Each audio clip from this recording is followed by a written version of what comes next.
Bom dia. Cumprimento a excelentíssima senadora Ana Amélia e nela os senadores presentes. Agradeço o convite à Abragel. Para nós é uma satisfação sempre estar aqui nessa casa. Peço desculpas pelo nosso presidente executivo, Charles Lenz, não poder vir. Ele teve um problema de saúde, teve que fazer uma pequena cirurgia e ficou impossibilitado de se movimentar, e eu vou, na tentativa aqui de substituí-lo, tentar fazer essa apresentação. Eu agradeço à entidade pela preocupação que teve de mandar, mesmo na impossibilidade por motivo de doença, perfeitamente de força maior, e mandar um representante que, sem dúvida, vai corresponder à expectativa desta audiência pública. Muito obrigado. A nossa apresentação, até porque algumas coisas já foram faladas, nós vamos passar um pouco rápido em algumas questões, mas nosso objetivo aqui é tentar avaliar a questão da dificuldade de suprimento e eventuais alternativas possíveis dentro aí do nosso rol de alternativas de geração com pequenos aproveitamentos hidrelétricos. Você passa? Ok. Bom, a Abragel é uma associação que tem a sede em Brasília, ela tem 14 anos de atuação, ela congrega empreendedores que trabalham com usinas hidrelétricas até 50 megawatts, e isso inclui pequenas centrais hidrelétricas e centrais hidrelétricas que estão fora dessa classificação, mas que são objeto de autorização de um rito mais simplificado junto ao poder concedente. Hoje nós temos 125 empresas associadas, todas elas com empreendimentos em operação praticamente, que já viveram todas as fases do desenvolvimento desses empreendimentos. Aqui é basicamente para dar uma ideia da conjuntura atual. Hoje, em termos de PCH, que são usinas até 30, esse conjunto de empreendimentos representa 3,65% dos empreendimentos em operação, do total de potência. Nos últimos anos, esses empreendimentos têm tido um crescimento muito grande, que você tem conseguido aumentar eles aí de 2000 para cá em 5 vezes. E aquele é o cenário do ponto de vista do portfólio que existe hoje, operando e possível de entrar no curto prazo. Então, nós temos aí em operação 4.570 mega, em construção 339 e 1.966 que teriam as condições de iniciar a construção num prazo curto. Pode passar. Essa é a localização dos projetos, daquele rol de projetos que estão listados, e aí eu acho que é importante fazer um comentário com relação à palestra do Dr. Cristiano, onde ele comentava que um dos problemas é a dificuldade da expansão de redes. Esse tipo de geração tem uma peculiaridade, ela é uma geração que está no interior, que está perto do consumo. Então, ela facilita a possibilidade de você não precisar estender redes de grande porte.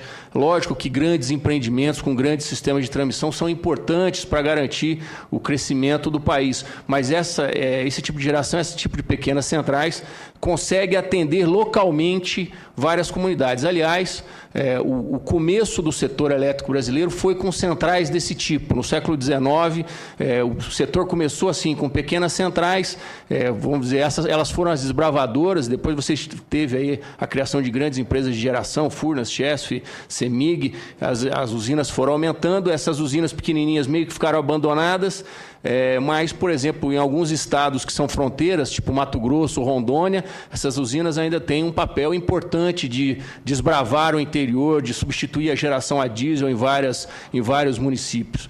Então, essa capilaridade desse tipo de geração é muito interessante para essas questões que a gente estava discutindo aqui de redes de transmissão ou de distribuição com dificuldade de expansão ou com pouca capacidade de transmissão, atendimento a cargas novas, como a agroindústria no interior que está sendo criada.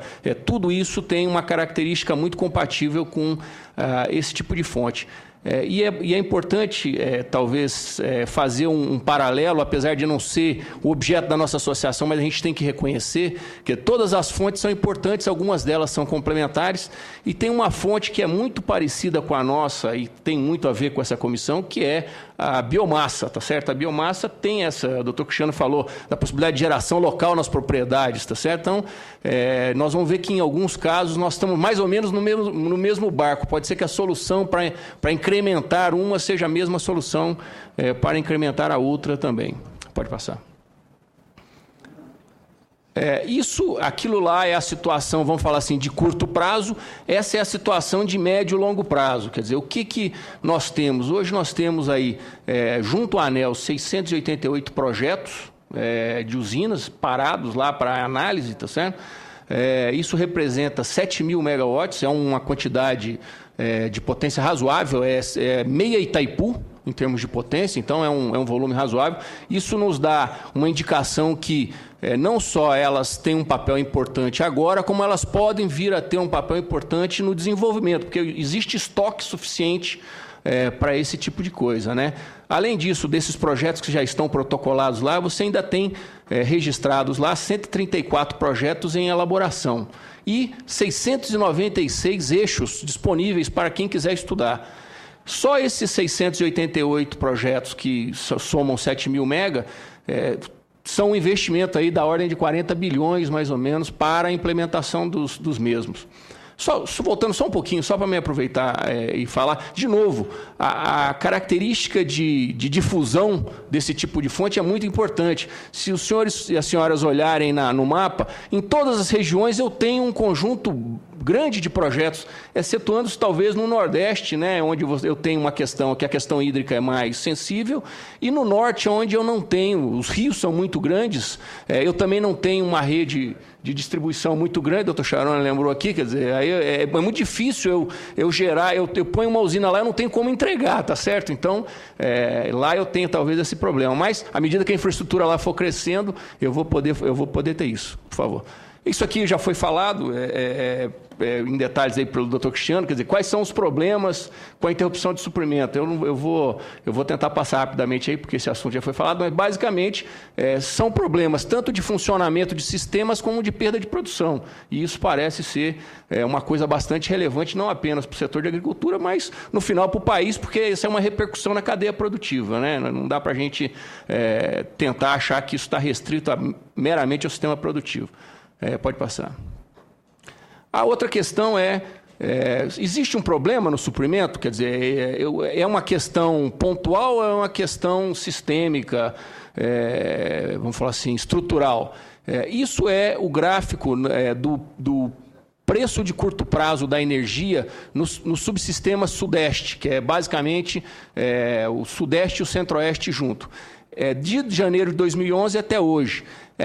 Se vocês observarem, ele é crescente. Isso quer dizer que tem problema? A gente não tem esse diagnóstico completo. Mas fazendo uma correlação, é como se isso fosse um termômetro, tá certo? Quer dizer, o paciente está com febre. Você não sabe ainda se o paciente, se a doença vai passar ou se a doença vai se agravar. Mas que existe um problema, existe um problema. Quer dizer, a febre está subindo, e isso pode levar a óbito, pode levar o paciente a uma situação, a convulsão, uma internação, tá certo? Como o corpo também pode se recuperar e a febre começar a baixar. Mas claramente parece que existe um problema, né? Mais uma, por favor. A outra questão fazendo uma análise da questão, quer dizer, das questões envolvendo o setor, que são complexas, como o doutor Marco falou, mas uma das coisas o planejamento do setor precisa evoluir. O planejamento hoje tem se pautado por fazer leilões para a compra de energia.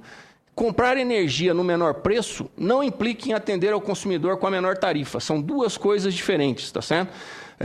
E é fácil a gente entender isso. Quer dizer, o produtor que produz soja no interior do Mato Grosso a um preço extremamente competitivo no interior do Mato Grosso, para vender essa soja no porto, se não tiver uma estrutura eficiente, o custo dessa soja vai aumentar. Então é mais ou menos isso, quer dizer, o custo de produção é uma coisa, o preço ao consumidor é outra. As alternativas de grandes blocos são importantes, mas você tem os riscos da transmissão, que tem que ser superados, que vão ser superados, mas a gente tem que pensar em fontes com capilaridade local, no objetivo de garantir o atendimento e substituir principalmente as térmicas a combustíveis fósseis, quer dizer, óleo diesel, óleo combustível, pode passar, por favor. Isso é um cenário do leilão, tá certo? Só para os senhores terem uma ideia, nos leilões feitos até 2013, só 24 PCHs tinham vendido energia.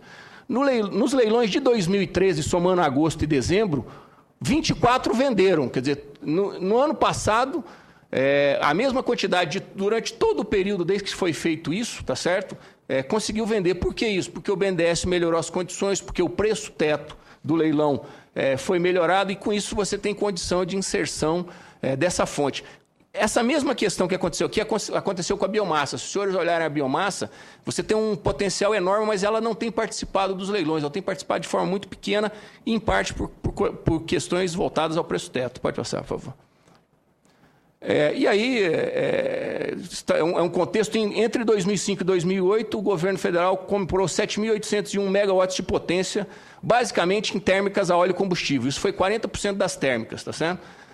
Que ele comprou nesses leilões. O custo médio de geração dessas térmicas foi de R$ 50 por megawatt-hora a R$ 1.100 por megawatt-hora. Em 2013, a estimativa é que foram gastos algo da ordem de 18 bilhões para geração térmica. Nesse ano, existe a possibilidade da gente acabar gastando mais ou menos a mesma quantidade. Se vocês olharem aqueles preços, eles são maiores. A minha última. Então, a questão para reflexão é o seguinte: se lá naqueles leilões fosse acrescentado R$ 30 por megawatt no preço de compra das PCHs e a mesma questão nos de biomassa, tá certo? A mesma quantidade de recursos que eu gastei para gerar na térmica, eu geraria energia com essas fontes que não utilizam combustíveis fósseis, são renováveis, são locais, têm tecnologia nacional por 10 anos, tá certo? E ao final desse prazo, eu ia continuar tendo ativos de geração que poderiam fornecer energia para o sistema. Esse custo ia ser diluído num prazo maior, tá certo? E parece ser uma solução mais interessante. Por isso, a gente imagina que o planejamento tem que revisitar essas questões e olhar mais a longo prazo. Pode passar, por favor. Muito obrigado. Desculpe alongar da... Não, José Guilherme, é só uma... Você ali naquele quadro que apresentou a térmica, você colocou várias fontes, menos, botou óleo diesel, botou combustível, mas não entrou carvão. Na verdade, quando a gente fez aquele levantamento, a gente se concentrou só nas térmicas a óleo combustível, óleo pesado B1 e óleo diesel. A gente fez essa análise só. As térmicas a carvão nacional, a carvão importado e a gás ficaram fora daquele levantamento, até porque a gente entende que essas térmicas são de um tamanho maior, servem para uma massa maior. As de carvão nacional tem aí uma questão envolvendo carvão nacional, as de gás... você tem fornecimento nacional de gás. Nem sempre seguro. Nem sempre seguro, mas algumas delas, inclusive, são de gás liquefeito, então derivado de petróleo.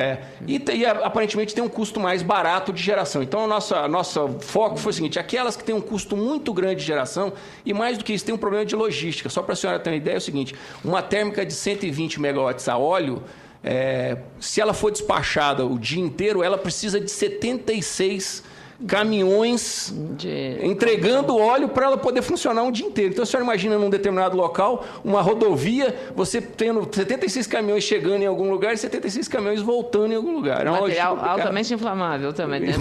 além da questão da segurança.